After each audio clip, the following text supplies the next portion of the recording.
सारे मेरे प्रेस वाले भरा ये पहले कि मैं कुछ बोला, एक बेनती है कि तुहाडे जो तुसी दिखाते हो, जो तुसी लिखते हो, वो पढ़िया जाता है। तो मेहरबानी करके अपनी जिम्मेवारी निभानी, ये जरूर अपनी जिम्मेवारी समझो। उसका कारण है कि तुहाडा एक छोटे या गलत मैसेज किसी आदमी की रिस्पैक्ट खत्म कर सकता है, उसका बिजनेस खत्म कर सकता है, उसका जीना मुश्किल हो जाता है। जिदा हुण वाइट मैडिकल कॉलेज के बारे मैं कल कुछ एक छोटे छोटे वीडियो क्लिपिंग देख रहा था कि डॉक्टर रीस को अरेस्ट कर लिया है मेडिकल कॉलेज से। जिन भी चैनलों ने जी लिखा है, मैं उन्हें सारे कहना चाहना कि बहुत गलत लिखा है। डॉक्टर साहब मेरे नाल बैठे हुए ने मेरे दफ्तर, यस उन्होंने वो पहले एक यूनिवर्सिटी है अल्फला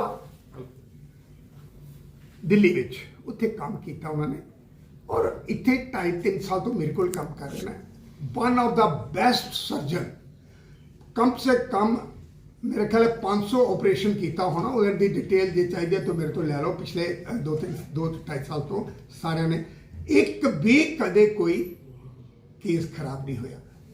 अगर कोई इदा का बंदा होए और वो इदा की एलीगेशन लगे, नाले कॉलेज में बदनाम करने वाली गल होए, तो मैं पत्रकार भरा बोलांगा जब तक तुहाडे अथेंटिक डॉक्यूमेंट नहीं है, ये होड़ च नहीं पै जाओ कि इन्हें लगाया मैं भी लगा, नहीं इदा नहीं करना। अज के बाद मैंने पूरी उम्मीद है कि तुम मेरी ये प्रार्थना स्वीकार करोगे। और मैं तुहानू क्लीयर करना चाहना कि डॉक्टर साहब नू सिर्फ क्वेश्चन करने वास्ते, डॉक्टर साहब मेरे तो पहले 2 साल इन्होंने काम किया है अल्फलाज यूनिवर्सिटी दिल्ली च, कोविड के टाइम भी उत्थे ही सीगे। तो नैचुरली जो नाल होंदे तो किसी को कोई नंबर होए गल होए, वो इनकुआरी तो होंदी है, तो इनकुआरी वास्ते लैके गए और इनकुआरी करके विद ड्यू रिस्पैक्ट तुहाडे सामने कोल बैठे हुए हैं, कोई अरेस्ट नहीं होया। और जिथों तक wide medical college and hospital का सवाल है, इत्थे कोई भी डॉक्टर का रिक्रूटमेंट होंदी है या इत्थे रखा जाता है तो नैशनल मैडिकल कमीशन को इमीडिएटली इनफॉर्म किया जाता है। और गौरमेंट ऑफ इंडिया की एजेंसी हैगी है कि ये डॉक्टर साहब इतने काम से आए हैं, उन्होंने इंटीमेट किया जाता, उसके बाद इतने उन्होंने अपॉइंटमेंट लैटर दिता जाता है। तो पूरा नीट एंड क्लीन होंदा है। कोई भी बंदा जेड़ा भी कोई बैकग्राउंड खराब होंदी है उन्होंने रखा नहीं जाता। तो रेस्ट श्योर कि जेड़ा भी इतने डॉक्टर हैगा वो properly verified clear by the agency इतने काम कर रहा है। सैकेंड, मैं स्वर्ण Salaria chairman white medical college and hospital assure करना सारे परिवारों को जेड़े जेड़े मैनू देख रहे हैं या जिन्हों ने वाइट मैडिकल कॉलेज के बारे जो सुनिया, मैं फ्रीडम फाइटर का बेटा, देश वास्ते असी जान देने को तैयार हाँ। देश विरोधी कोई गल होएगी किसी सूरत से वो कदे भी इंटरटेन नहीं की जाएगी।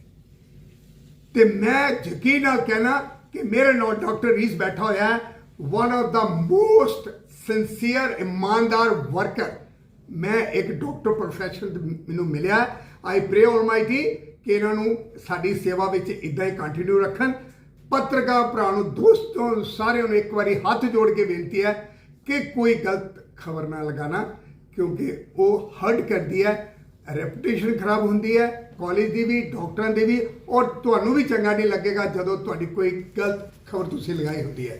तो ये अलावा डॉक्टर साहब तुहाडे कोल बैठे हुए हैं, मेरी तरफों इन्ना ही हैगा कि देयर इज नथिंग रॉन्ग। कोई किते किसी किस्म की इदा का कोई लिंक टैररिस्ट नाल या कोई इदा, मैं इदा की गल होंदी मैं चक के पहले डॉक्टर साहब को लटका देना ही कि भाई चको अंदर करो इनू, ठीक है ना। मेरे लोकल पुलिस अथॉरिटी ने बोला कि नहीं नहीं सलारा जी इदा की कोई गल नहीं है। क्वेश्चनिंग वास्ते बॉम्ब ब्लास्ट होया सीगा जदों इत्थे पठानकोट पाकिस्तान ने अटैक किया था। जिन्ने कॉन्ट्रैक्टर इत्थे काम करते सी एयरफोर्स सारिਆਂ ਨੂੰ 6 महीने लगातार रोज क्वेश्चनिंग वास्ते बुलाया जाता ही, जदों तक किसी ने कुछ नहीं लिखा, क्योंकि जिथे सलारिया आ जाना है, जिथे वाइट आ जाना है, सारी खबर हो जाती है। हाथ जोड़ के लास्ट बार बेनती है, ये दोबारा नहीं होना चाहिए, क्योंकि मैं अपनी सोसाइटी को जवाबदेही हाँ। मैं अपने कॉलेज के लोग जिहड़े काम कर रहे हैं उन्होंने जवाबदेही हाँ, और मैं तुहाडा भी जवाबदेही है, और तुसीं भी मेरे जवाबदेही हो अगर कुछ गलत करो। धन्यवाद, नमस्कार। First of all, good afternoon, everybody. Myself, Dr. Rais. I am here associate professor in White Medical College, almost from 2 years. And should I continue in English or? ठीक है। तो आगे मैं ये बताना चाहता हूँ कि यहाँ आने से पहले मैं दिल्ली में काम करता था। वहाँ हमदर्द इंस्टीट्यूट, हिमसर बोलते हैं उसको, Hamdard institute of medical sciences, that is number 1 private medical college in Delhi. There also I was associate professor as well as head of the unit in that college. Hindi Sorry, वहाँ में head of the unit भी था और साथ में warden भी था मैं वहाँ पे, ठीक है। लेकिन उससे पहले, वो कॉलेज ज्वाइन करने से पहले मैं अल्फला में था। तो लगभग तब से 3.5-4 साल मान लो हो जाते हैं, 3-4 साल। तो 3-4 साल पहले मैं अल्फला में काम करता था एज असिस्टेंट प्रोफेसर। तो जो असिस्टेंट प्रोफेसर से वहाँ मैंने छोड़ दिया लगभग अक्टूबर में, 2022 में। तो 2022 में मैंने छोड़ दिया अल्फला यूनिवर्सिटी जब मैं फिर दिल्ली गया। तो शॉर्टकट में ये बताऊंगा कि उस टाइम कुछ महीने पहले जिनके ऊपर ये इल्ज़ाम लग रहा है वो वहाँ पे आए और उन्होंने ज्वाइन किया। And they were very junior to me and not in my department, they were in other, दूसरे डिपार्टमेंट में काम कर रहे थे, जैसे इमरजेंसी में थे, वो फिजिशियन था, आई एम सर्जन। तो कुछ महीने थे वहाँ पे। अब ये तो हर लोग जानते होंगे, आपको भी पता होगा, एक हॉस्पिटल में जब जो बहुत सारे डॉक्टर्स हैं, चाहे वो डिपार्टमेंट अलग भी हो, एक इंटरेक्शन बनता है पेशेंट्स की वजह से। कि एक पेशेंट उनके पास होता है इमरजेंसी में, तो वो कॉल करेंगे कि ये सर्जरी का पेशेंट है, आके देख लो, ठीक है। या दूसरी तरफ से फिजिशियन की जरूरत पड़ती है, वो कॉल करेंगे मुझे कि आके देख लो। इस तरह नेचुरली सब डॉक्टर्स का आपस में इंटरेक्शन कंटिन्यू रहता है, इसमें कोई डाउट ही नहीं है। तो वो इंटरेक्शन उनके साथ था इतना, मतलब that was a professional interaction, तो वो तो होना ही था। तो लेकिन क्या है कि चूंकि इतना बड़ा इंसिडेंट हुआ, इतना बड़ा सान्या हुआ, पूरे देश के लिए हिला देने वाला सान्या है, तो इस वजह से ये ज़रूरी है कि हर एक से क्वेश्चनिंग की जाए जो भी इसके रिलेटेड है। इवन ये मैंने 3-4 साल पहले छोड़ दिया, तब भी उनके लिए ज़रूरी है कि इन्वेस्टिगेट तो होना चाहिए, क्वेश्चनिंग होनी चाहिए रिगार्डिंग दैट। और दैट इज़ वाई कि उन्होंने इस वजह से मुझे वहाँ पे क्वेश्चनिंग के लिए बुलाया। और क्वेश्चनिंग जो भी हुआ वहाँ मुझे बहुत ज़्यादा रेस्पेक्ट के साथ उन्होंने रखा। अब जहाँ वो खुद बैठे थे उससे ज़्यादा फैसिलिटीज़ और बाकी प्रोवाइड की, और हर चीज़ में जो भी मैं बोलता था वो प्रोवाइड होता था। तो उसके बाद जो सुबह मॉर्निंग, चूँकि हम लेट पहुँचे वहाँ पे, अदरवाइज वो शाम को ही सब क्लियर करने वाले थे। लेट पहुँचने की वजह से उनको ये हुआ कि सुबह हम अब क्वेश्चनिंग करेंगे। तो क्वेश्चनिंग करने के बाद ही, कुछ टाइम के बाद ही उनके हेड ने बोला आगे से इसका कोई क्वेश्चनिंग नहीं करेगा, हो गया क्लियर सब कुछ, अब कुछ भी नहीं है ऐसा, इनका सिंपल फ्री कर दो, इनका सब कुछ क्लियर है। लेकिन ज़रूरी है कि एक मेडिकल बनाना पड़ेगा और हैंड ओवर करना पड़ेगा। एक हैंड ओवर के लिए मुझे फिर किसी रिलेटिव को बुलाना था, जिसकी वजह से टाइम लग गया, और फिर मेडिकल कराने में थोड़ा सा टाइम लग गया, जिसकी वजह से थोड़ा आप कह सकते हो दिन का कुछ टाइम उसमें गुजर गया। अदरवाइज मॉर्निंग में ही ऑलमोस्ट उन्होंने क्लियर कर दिया था। तो इतनी स्टोरी है, इसके अलावा कुछ नहीं। और उन्होंने क्लियर बताया कि अब हमारी तरफ से कुछ भी नहीं है, हमने बिल्कुल क्लियर कर दिया आपको, आप जा सकते।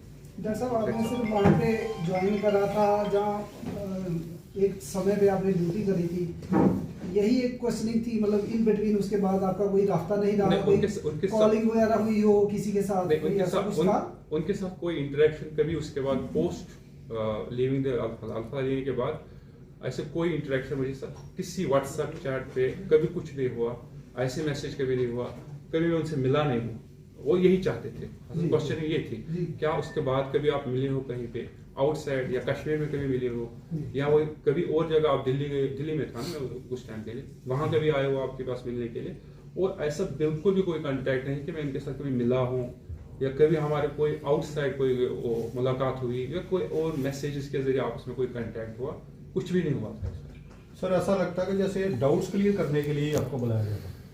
देखो व्हाट दे आर सेइंग कि हम इस वक्त बहुत जो भी इसके रिलेटेड है ना, चाहे वो छोड़ दिया यूनिवर्सिटी, चाहे वो यूनिवर्सिटी में है, या इवन कश्मीर में जिसके साथ उसका थोड़ा भी चाहे फ़ोन ही क्यों ना किया हो कश्मीर में। आपको पता है मैंने सुना है कि 3000 लोग कश्मीर से उठाए हैं। अब किसी को फ़ोन किया होगा, किसी ने उसका फ़ोन किया, अब किसको पता है कि ये कौन बंदा है, क्या इसके इंटेंशन है, ये क्या करना चाहिए। हर को पता है डॉक्टर है, मेरे लिहाज से वो डॉक्टर था, इसके अलावा क्या पता था कि ये क्या है। तो हम भी तो इसी लिहाज से वो इंटरेक्शन, अगर सपोज मैं मानता हूँ कि अगर कोई ऐसा बंदा भी हो जो छोड़ भी दिया, तब भी तो हो सकता है वो कभी फ़ोन करे कि यार ऐसा क्या चल रहा है यूनिवर्सिटी में, कैसे है, भी सब एज डॉक्टर तो फ़ोन कर ही सकता है ना। तो इसी तरह मैं बोल रहा हूँ कि 3000 उठाए गए हैं, दैट मीन्स कि कोई ना कोई इंटरेक्शन, कोई फोन किया होगा उनको उठाया। इसी तरीके से जहाँ पे भी अल्फाला में अगर कोई भी इंटरेक्शन रहा है, वो बोले कि जो कुछ महीने आपका इंटरेक्शन रहा है, ये क्वेश्चन उसके लिए जरूरी, हमें कोई भी लीड मिल जाए ना इस रिलेटेड कि इनका बिहेवियर ये किससे मिलते थे, कुछ भी लीड हमें चाहिए, इसलिए हम सबसे क्वेश्चनिंग कर रहे हैं और उसी क्वेश्चनिंग का पार्ट आप भी हो। इसमें कोई ऐसा बिल्कुल नहीं है कि आप एक्यूज हो या किसी तरह से इन्वॉल्व हो, वो पार्ट इसमें है ही नहीं। सिर्फ क्वेश्चन इज रिलेटेड कि हमें इस मॉड्यूल जो टेरा मॉड्यूल है इसको किसी तरह से देखना कि इसमें किधर किधर जा रहा है, हाँ, उसके रिलेटेड तो क्वेश्चनिंग हो। हाँ, कोई भी मतलब आगे मिल जाए, कोई मतलब कोई बंदा ऐसी जो देशभक्त होगा, जिसके अंदर देश की थोड़ी दर्द होगी, अगर उसको कुछ भी कोई नॉलेज हो तो वो चाहते हैं कि वो शेयर करे। उस नॉलेज से हमको हो सकता है कि हमें और लीड मिले और हम कुछ और लोगों को पकड़ सके, या इसका आगे जो ऊपर वाला कुछ जो भी हो उसके हम पहुंच सके। इस लिहाज से वो किसी को, और हो सकता है वो इतना नेसेसरी कि मतलब उनको लगे कि ये एक्यूज है, हो सकता है वो ये सोच के भी क्वेश्चनिंग करते हैं कि इनको कुछ डाउट हो उनके ऊपर, वो डाउट हमसे शेयर करें कि क्या डाउट था आपको, समझ गए। तो इस रिलेटेड किसी को भी वो क्वेश्चनिंग कर रहे हैं। अभी अल्फाला यूनिवर्सिटी के रिलेटेड जो इवन स्टूडेंट्स, कल के बहुत सारे स्टूडेंट्स कल थे वहाँ पे जिनको वो क्वेश्चनिंग करते जा रहे थे। सर आप इधर ही क्वेश्चनिंग हुई है जहाँ ये दिल्ली गए थे? नहीं, पहले असल में पहले उनका था इरादा कि अम्बाला में ही होगी, तो अम्बाला टास्क फोर्स के जरिए से। फिर हायर अथॉरिटीज ने उनको बोला कि नहीं, अभी ये बताया जा रहा है कि सबको दिल्ली ही बुलाऊंगा, तो जिस वजह से दिल्ली बुलाए।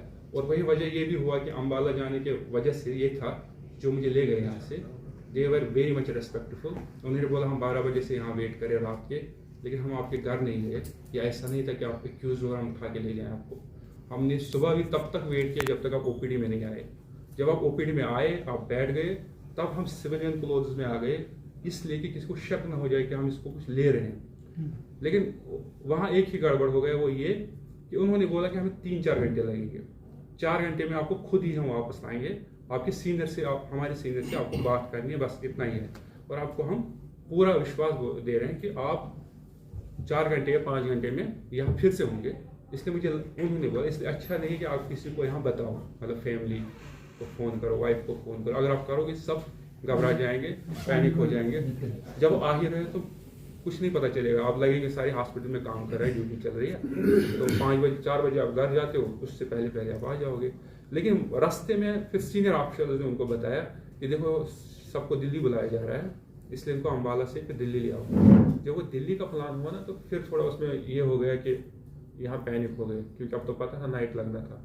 दिल्ली पहुँचते हम लगभग 11 बजे पहुँच गए, तो तब तक कोई क्वेश्चन नहीं हुआ, वो तो दिल्ली में हुआ। फिर अब दिल्ली में भी ज़्यादा कुछ शाम को किया ही नहीं। शाम को उन्होंने बोला आप थके होंगे तो आप अभी रेस्ट करो। रेस्ट करने के बाद हम आप आराम से सुबह बात करते हैं आपके साथ। फिर सुबह जो मैंने आपको बताया, तो ये डिटेल है। अदरवाइज अगर उनको पता होता कि मुझे दिल्ली जाना है, तो फिर वो ज़रूर यहाँ एडमिनिस्ट्रेशन और मेरी फैमिली को ज़रूर इन्फॉर्म करते कि हम इनको इधर ले जा रहे हैं, टाइम लगेगा, तो आप घबराओ मत। लेकिन इस वजह से कि आपको 4-5 घंटे वापस आना है, उन्होंने मुझे दिलासा दिया कि आप टेंशन मत लो, 4-5 घंटे में आपको वापस आएंगे, किसी को बताएंगे जरूरत नहीं। दूसरा, जब वो ओपीडी में आए, ओपीडी में इस तरह आए ताकि इसके पास गन था ना यूनिफॉर्म थी। उन्होंने बोला हम डेलिबरेटली इस तरह आए हैं ताकि इवन यहाँ किसी बंदे को भी पता ना चले कि हम आपको किसी ऐसी चीज़ में ले जा रहे हैं, क्योंकि ऐसे पैनिक हो जाएगा। तो आप सीधे आके चलो हमारे साथ। बल्कि ये तक बोला कि अगर आपको किसी को बोलना है तो बोल दो आईजी साहब का पेशेंट बीमार है, उसको देखने जाना है। मैंने बोला ये झूठ मैं नहीं बोल सकता, तो वैसे भी झूठ नहीं बोलता। अब आईजी साहब क्या बोलूँगा पता नहीं, तो आप जाना है तो आप चलते हैं। फिर गाड़ी में भी आराम से बैठे, और उन्होंने बार बार रास्ते में ही बोला अगर आपको कुछ ऐसा होता ना तो आप इधर मतलब सेंट्रल सीट में बीच में बैठा था, बोला आपको यहाँ नहीं रखा होता, आप पीछे ऐसे रखा होता ना, आपको पता चलता है सफ़र क्या होता है। बार बार रास्ते में मुझे बार बार इतना रेस्पेक्ट कर रहे थे कि आपको कोई दिक्कत तो नहीं है, आपको ये खाने के लिए तो नहीं जाना। आई थिंक सर एक लास्ट क्वेश्चन है उठाया, अभी आपको उधर से क्लीनशिप मिल गई है ना, तो आप क्या मैसेज देना चाहते हो? क्योंकि कुछ न्यूज़ चैनलों ने ना, लोकल चैनलों ने आपकी वीडियो तक चलाई थी, आप क्या मैसेज देना? देखो मुझे छोटा सा मैसेज देना। बिल्कुल मुझे लगता है जो चेयरमैन सर ने आपको बोला ना, इससे अच्छे मैसेज कोई नहीं है। अगर आपको लगता भी है कोई कि इस तरह के मैसेज है, उसको पहले पूरी तरह से ऑथेंटिकेट करने के बाद ही उसको आगे चला। ये सिंपल मैसेज या कोई खबर देना, सिंपल खबर देना, उसमें देखो आप फैमिली इन्वॉल्व होती है, मैं इन्वॉल्व होता हूँ, मेरे बच्चे हैं, कल को वो स्कूल जा रहा है, अब लोगों में तो डाउट पैदा होगा ना। अब इस न्यूज़ की वजह से मैं तो मार्केट भी नहीं जा सकता, पता नहीं लोगों में क्या चल रहा होगा। मेरा बच्चा यहाँ स्कूल में पढ़ता है, मुझे अब ये डर लग रहा है कि पता नहीं स्कूल वाले हमारे बारे में क्या सोचते होंगे। तो इसलिए आप सोचो ना क्या बीतेगी उस शख्स पर कि जो फजूल में अगर इस तरह की न्यूज़ करे। एक होता अगर इन्वॉल्व है, ऑथेंटिक न्यूज़ है, फिर आपको जो बताने आप बताओ। लेकिन जब आपको पता है भी ऑथेंटिक न्यूज़ नहीं है, ऐसा कुछ है ही नहीं, हो सकता है ऐसा हो ही नहीं हो, तो तब तक मुझे लगता है एक बहुत बड़ी जर्नलिस्टिक रिस्पॉन्सिबिलिटी अदरवाइज भी आपसे कि जब तक ऑथेंटिक न्यूज़ ना हो तब तक इसको आगे नहीं फैलाना चाहिए। और आपको पता है हवा में फैल जाती है, एक बार हो गया तो पूरा हवा की तरफ फैल जाता है। तो इतनी रिस्पॉन्सिबिलिटी तो एक जर्नलिस्ट को होना चाहिए। ये मेरी तरफ से रिक्वेस्ट है।